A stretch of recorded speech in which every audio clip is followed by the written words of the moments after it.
Hello guys, it's Cisco, and today we're going to be taking a look at the Castlevania-like Touhou fan game. No, not Luna Nights, if you're wondering. Good game though, you should still check that one out. Touhouvania. As in, this game came out before Luna Nights. Now, I found this game when I was playing a Castlevania fan game with a friend of mine, and it had that rain move from Touhouvania. I was like, where is that from? He told me about it, so after I was done playing with him, I downloaded the game and I played it. So I have a lot to talk about it, so let's try it. So the game starts off with Reimu saying that she's heading to the Scarlet Devil Mansion, and after that, the game begins. Reimu is basically Simon from Castlevania, but without the ability to whip in 8 directions, sadly, because at least you can move without jumping. Reimu can also fly as well, but it's not very useful since you can't turn around while flying and you can only use your special ability. So if you're getting attacked from behind, you're gonna have to stop flying to attack what's in front of you. Reimu also has a special move where you hold up and the attack button and she will shoot her iconic card move. So anyways, the first level, it just teaches you how the game works and teaches you how to fly and everything else. So after you reach the end of the level, Reimu meets Cerno, and she asks Cerno to help her in the quest, but Cerno says no because Reimu will make fun of her? That's odd. Then Marissa shows up and agrees to help Reimu in her quest, and then we fight Cerno. And this game is going to be challenging, alright? Don't expect like something easy. This is a Castlevania game. So as for the fight, Cerno is pretty alright in teaching how to do the boss fights. You'll most definitely die a few times before defeating Cerno.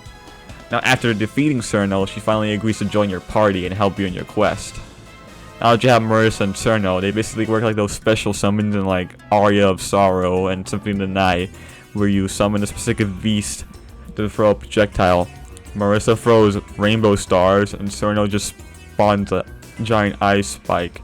Both characters are equally as useful, so you don't have to just stick to one, and you can switch between them on the fly. The next level basically teaches you how to use them effectively too. It's pretty much like, let's say, when you enter the castle in Symphony of the Night. After you reach the end, Reimu meets a question mark, something, and then Marissa says her name is too complicated to say. Basically, she won't let us through and we have to fight her. And the fight isn't very hard since she shoots slow X's, which are easy to dodge. I died the first time because I was low on health, but I beat her the next attempt. After you defeat her, Marissa simplifies her name to just Mei Ling. Maybe that is her name, I don't remember. After that, the next level, we enter the mansion, and this looks pretty nice. I was only gonna call it the castle from Symphony of the Night, but I took a look at that game and compared this one. So the level design in this game is what do you expect out of a classic Castlevania game. Straightforward, full of enemies and candles, with Castlevania 4 secret light areas sprinkled in. After reaching the end, Reimu meets Sakuya, and you know how this goes. She's more personal about it since the person who created this caster is her master. So for the fight, Sakuya will throw multiple knives at you in fixed patterns. It's pretty easy to get to a bad start in this fight, but if you play patiently, you can get through it. After you defeat her, Sakuya lets Reimu go and says some strange things for some reason, okay? The next level feels like exploring an area in a 2D Castlevania game, but linearized at the same time. If you play, you'll understand what I mean. It's quite long, too. After you reach the end, Reimu and friends meet Alice, and Marissa recognizes her. Then Marissa asks what she's doing here, and she says that she wanted some fun. Does everyone want to explore the mansion have like a shitty excuse or something? And then after that, wait, we're fighting? What? Wait, well, why are we fighting? We have no reason to. We're clearly on good terms here. Did the Red Devs run out of ideas? So anyways, for the Alice fight, it's a joke. She barely puts up a fight, but when you defeat her, she says it wasn't fair, so I guess that's what the devs wanted. I mean, that works for the story. So for the next level, you're entering a gladiator arena. I wonder where they got that. And it's very lengthy. It's like a 6-minute level. And there's this one part where you fight a bunch of minotaurs. Hang on, I forgot to talk about the enemies. So most of the enemies are taken from the Castlevania games, but they're giving a Touhou-esque look to fit this game.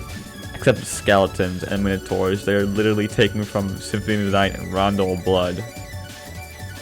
Okay, back to the level. There's just one part on the ceiling, and there's minotaurs that attack, taking a lot of space. So you have to kill them as fast as possible, or else they will hit you and you lose a great chunk of your health. But thankfully they put a healing power up on the top just in case you lose a ton of HP. So when you reach the end, Reimu and friends meet Suika, an alcoholic girl with magic powers. Suika says she's been waiting for Reimu and company, and then she fights. As for the fight, it's such an annoying fight. Like, she shoots balls that keep multiplying and explode and take 20% of your HP. I actually got a game over from this fight. There's just so many balls you have to dodge. After you defeat Suika, when you finish all of this, she says she's gonna throw a party for Reimu and friends. That's cool, but you're still a drunk whore. Next level is about the same. When you reach the end, Reimu and friends meet Patchouli and yells out the same thing. And this fight is awful.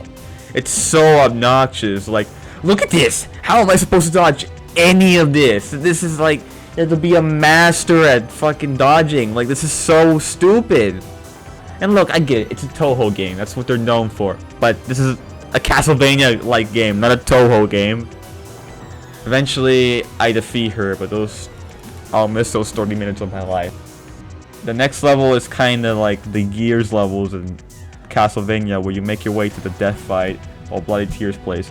It's honestly the best level in the game.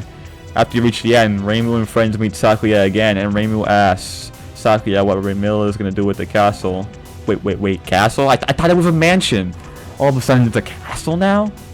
But then Sakuya says that she can't answer that because she doesn't know. And then Sakuya says, did you guys see the warning sign? And Reimu wants to say that wasn't enough to stop us. And Sakuya says that's true. What the fuck were you expecting? You think the sign is going to be enough? And the fight is basically a beefed up version of the encounter.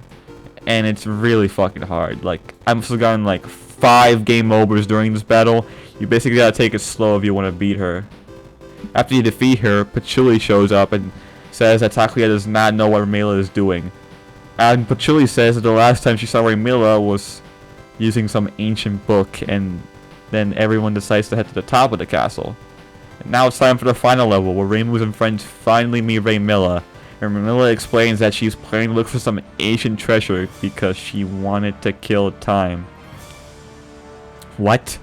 So you're telling me you wanted to look for some super weapon just because you were bored? That makes no sense. That'd be like in Symphony of the Night, when Alucard saved Richter and killed Dracula, not because of the greater good, because he was bored. So then, after that nonsense, we fight Remilla, and she's pretty easy. The fight ends so fast. But then after you defeat her, you do a boss rush of everyone you fought, except for like Cerno. But they're drastically easier than before, which is good. But then after you defeat everyone, Remilla enters her second phase, and it's still easy. So after you defeat Remilla, everyone goes to Suika's party, and then they celebrate. And that's Touhouvania 1. I'd say it's alright. It does have its frustrating moments, but those are few in between. I highly recommend checking it out. Now for Touhouvania 2. So the game starts out with Sakuya looking for Remilla, but she's missing. But then someone else shows up. Turns out it's Yukari. And she explains that she was here to see Remilla, but she's not in the castle. She took over the place. But then she talks about spring coming and then leaves. And with that, the game starts. So Sakuya plays a lot more differently than Reimu. She basically plays like Alucard or Soma Cruz from Symphony of the Night and Area of Sorrow. Sakuya can fly like Reimu, but you can't fly forever like her. But you can still change directions while flying. Why? Why can't I still change directions while flying?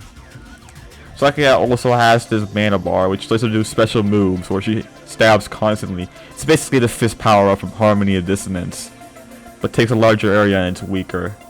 She also has her signature knives and claws. She basically throws knives very fast and she can throw it out time, which isn't very helpful, to be honest. So the first level is basically similar to the first level in Touhouvania 1. It teaches you the ropes and mechanics of Sakuya, and when you reach the end, Sakuya meets Alice. She accuses Alice of hurting the person on the ground, and when Alice says it wasn't her, and then we start fighting. Alice isn't too hard of a fight, just summon her arm and win her attack, and you can beat her pretty easily. After you defeat Alice, she unties Mei Ling, and Mei Ling says that she was sleeping on the job. Someone did that to her. What? And then she joined her party. Interesting. Summons work about the same as in Touhouvania 1, but you have 4 instead of 2. But 1 just makes the rest obsolete that we'll get to later. Most of the enemies from Touhouvania 1 return with a new makeover, and some of the new enemies too. Level 2 is like the second level from Touhouvania 1, introducing you to the castle and showing you enemies you gotta deal with. So all this stuff is here. When you reach the end, Sakuya meets Chen. And like classic Castlevania faction, Sakuya can't get past it without fighting her. And as for the boss fight, it's pretty easy. But when you beat her, she says that it wasn't fair, so that's probably what the devs wanted. But then Mei Ling gives Sakuya a foxtail and she uses it in Chen's face, and then, you know, Chen does cat noises and she's a cat girl. And yeah, you can tell what the devs were going for. Level 3, you're exploring a cave with spikes and dragons. Later in the level, you meet Komachi and she offers Sakuya a boat ride to the other side, which Sakuya takes. And the boat is really slow, but thankfully you don't die from touching the water, which is a good thing. After the boat section, Sakuya meets Yumu, and Yumu says that she does not give a shit about what Sakuya says and the fight starts. Dang, straight to the point. I like it. As for the fight, it's a lot more difficult than the last 2. You have to duck and jump and duck certain attacks quickly. It's pretty straightforward. After defeating her, she just dies. Wow. But not what I was expecting. Like really, you just kill her and she doesn't show up for the rest of the game. What a way to underutilize a character. Level 4 is in the library. Kinda looks like the library from Symphony of the Night. Though there are no flying books though, which is a bummer. When you reach the end, Sakuya meets Patchouli, an injured Patchouli. Then Marissa shows up, and then Sakuya assumes that she did this to Patchouli, and then the fight starts. Marissa is a very annoying boss, since she spams a lot of stars in the screen, making it hard to dodge, and her lazy moves can insta-kill you if you don't dodge them. So just gotta be careful when you're in this boss fight. After beating Marissa, she says that she just did not know anything. Sakuya offers her to help us, but she declines it and goes to find a book. You don't see her again, by the way. Level 5 takes place in the arena with so many enemies to kill. Like Jesus, you're gonna lose a lot of lives here. And the last part of the level is where the undead horse shows up and you gotta jump, and there's also this part with the minotaurs, which is annoying. So after you reach the end, Sayaka meets Reimu out of all people. Reimu says that she's taken over the castle and tells Sakuya to leave, but then proceeds to attack her? Okay. As for Reimu, she has all of her moves from the first game, as long as some of the new ones too. She's not too hard though. A game where you fight the previous protagonist, you want to move on. I wonder where they got that. After you beat Reimu, she said that she was hired to work on the castle and she only took it because it intrigued her. But she says she does not know who made the castle, and she says to find Ran, who knows about the castle, and then she joins her party. Reimu is a pretty useful party member, although she requires a lot of red orbs. Level 6 has you climbing the top of the castle. It's like one of those final levels in Castlevania 4. After reaching the end, Sayaka meets Ran, and she explains that Yukari's plan is almost done, so Sakuya tries to put a stop to it. For the boss fight, it's very difficult. Like, you have no place to catch your breath, and you always have to be on the move. I got like 3 game moves in this fight. After you defeat Ran, someone shows up called Flandre, and she tries to kill Ran, but Sayaka stops her. Ran leaves, and Flandre agrees to join your party. Now, Flandre breaks the game. She makes every other summon obsolete, since she insta-kills every enemy in sight. It's actually insane. Level 7 is the big highlight of this game, and it has you climbing the second half of the clock tower. It's pretty fun, since the enemies aren't bullshit like in level 5. After reaching the end, Sakuya and Reimu beat Yuyuko, and she says that the planet is almost the action, and then we fight.